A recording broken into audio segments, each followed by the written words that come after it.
అధికార మదమా కులహంకారం అని చెప్పేసి అని ఏబి వెంకటేశ్వరరావు గారిని ఉద్దేశించి అంబటి రాంబాబు మాట్లాడిన మాట అనమాట. తన దాకా వస్తేనే కానీ నొప్పి తగలదు, వాళ్ళ దాకా వస్తే అప్పుడు నొప్పి తెలుస్తుంది అన్నమాట.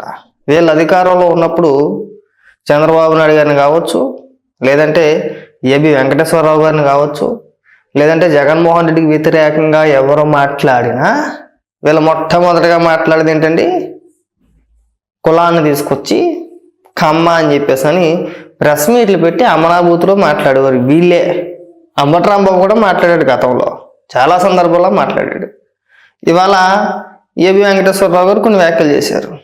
దానిపైన వీళ్ళకి నొప్పి తగిలేసి రాజకీయాల్లో హుందాతనం ఉండాలి, వ్యక్తిగత విమర్శలు చేయకూడదు, ఇది వీళ్ళు చెప్తున్నారు.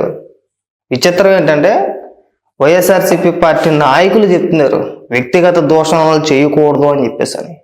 మరి జగన్మోహన్ రెడ్డి మీలాంటి వ్యక్తుల చేత నువ్వు కానీ, అంబటి రాంబాబు, కొడాల నాని కానీ, రోజా కానీ, ఆ ద్వారంపూడి చంద్రశేఖర్ రెడ్డి కానీ, లేదంటే ఆ జోగి రమేష్ కానీ, వీళ్ళందరి చేత కూడా తన పక్క నుండి ఒక సభ పెట్టుకొని ఆ సభలో ముఖ్యమంత్రిగా జగన్మోహన్ రెడ్డి కూర్చొని వీళ్ళ చేత అమ్మనాభూతులు తిట్టిచ్చేసినప్పుడు ఆ హుందాతనం ఎక్కడ పోయింది నాకు అర్థం కావట్లా.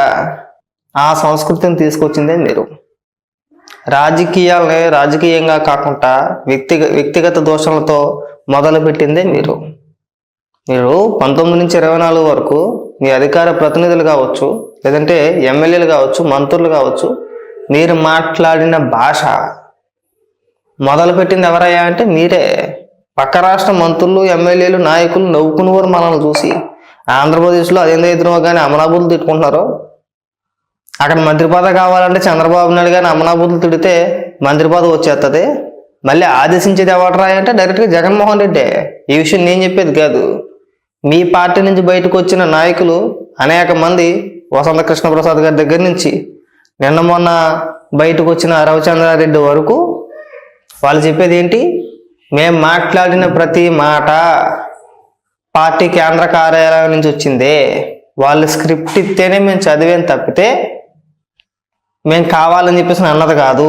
మాలో కొంతమంది కావాలని జగన్మోహన్ రెడ్డి మెప్పు కోసం, మెప్పు పొందాలని చెప్పేసి 1-2 పదాలు మా అంతటా మేము మాట్లాడినా సరే మిగిలిన స్క్రిప్ట్ అంతా కూడా పార్టీ కేంద్ర కార్యాలయం నుంచి వచ్చిందే.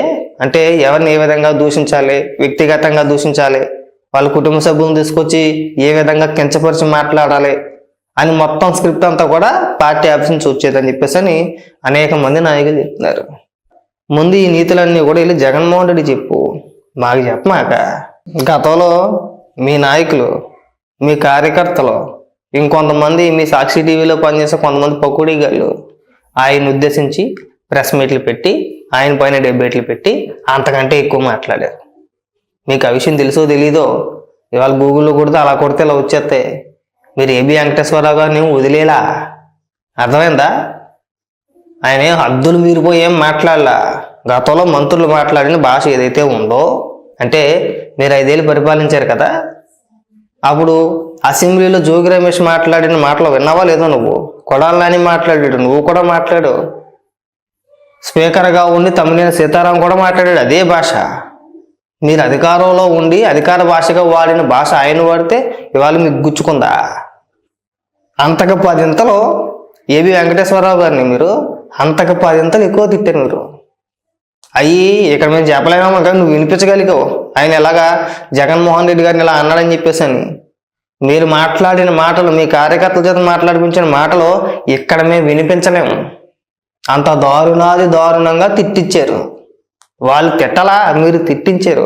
ఆ నొప్పి అందరికీ ఉంటుంది. ఇవాళ వచ్చి సొద్దుపోసం మాటలు చెప్తున్నారు, రాజకీయాల్లో వ్యక్తిగత దోషాలు ఉండకూడదు. మరి మీరు తిట్టేసినప్పుడు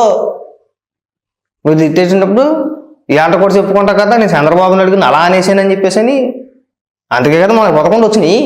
ముఖ్యమంత్రి గారిని కాదు, మాజీ ముఖ్యమంత్రిని.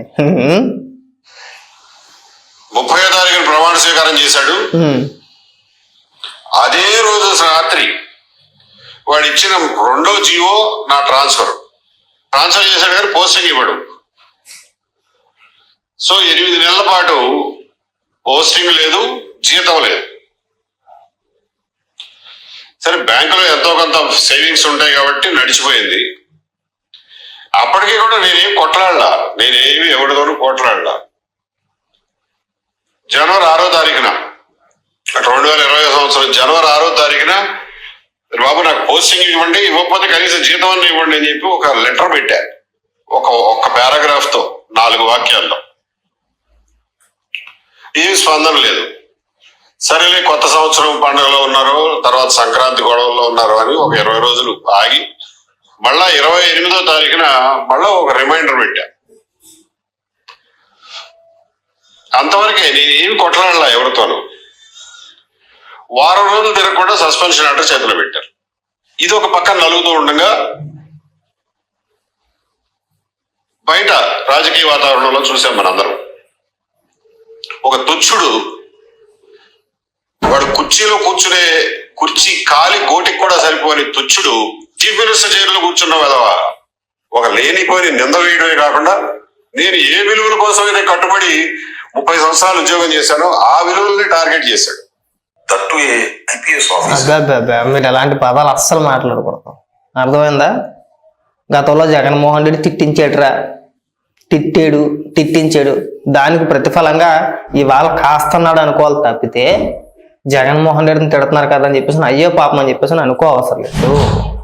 జగన్మోహన్ రెడ్డి ఈ విధంగా తిట్టించాడు, ఎన్ని రకాలుగా మాట్లాడారు మీ మంత్రులు. అది అసలు భాష ఏంటయ్యా అసలు? ఇంకా ఏబి వెంకటేశ్వరరావు గారు వెధవా అని చెప్పేసి ఆగిపోయారు. నేను ప్రత్యేకించి పేరు ప్రస్తావించలా, బయట రాజకీయ పరంగా అని చెప్పేసి మాట్లాడాడు తప్పితే అయినా పలానా వ్యక్తి జగన్మోహన్ రెడ్డి అని చెప్పేసి ఎక్కడ పేరు ప్రస్తావించలా. సరే మీరు అనువాదించేసుకున్నారు, అది వేరే విషయం అనుకోండి. ఆయన కావాలని చెప్పేసి జగన్మోహన్ రెడ్డినే వెధవా అని చెప్పేసి అన్నాడు అని మీరు నిర్ధారించేసుకున్నారు. అది మీకు సంబంధించిన వ్యవహారం అది.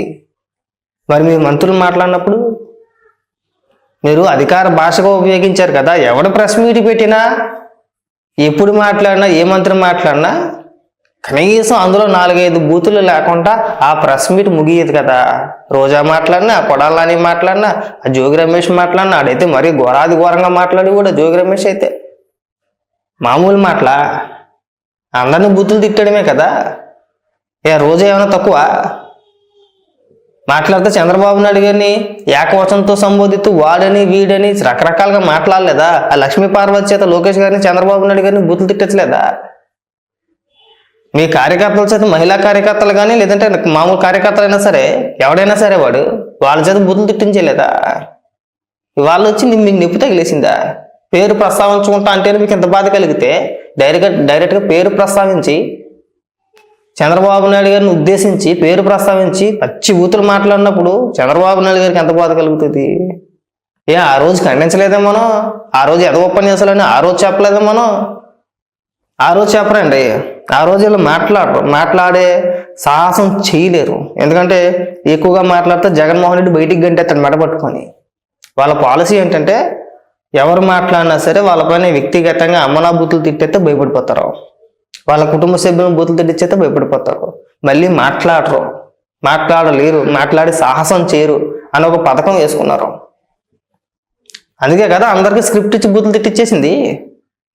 ఇవాళ వచ్చి మనం ఏదో ఉపన్యాసాలు ఇవ్వకూడదు. మీరు ఏబి వెంకటేశ్వర గారిని ఉద్దేశించి మీ కార్యకర్తలు, మీ నాయకులు మాట్లాడిన మాటలు ఇవాళగా ఉన్నాయి సోషల్ మీడియాలో. సాక్షిలో ప్రత్యేకంగా డిబేట్లు పెట్టించి మరి వ్యక్తిగతంగా కించపరిచేవారు గుర్తున్నది మీకు. లేనిపోని ఆరోపణలు, తప్పు చేస్తుంటే వేరే, తప్పు చేయకుండా ఆరోపణలు చెప్తే ఎవరికైనా అలాగే కాలుతుంది. కాబట్టి ఈ ఉపన్యాసాలు ఎవరికైనా చెప్పుకోగానే అంబటి రాంబాబు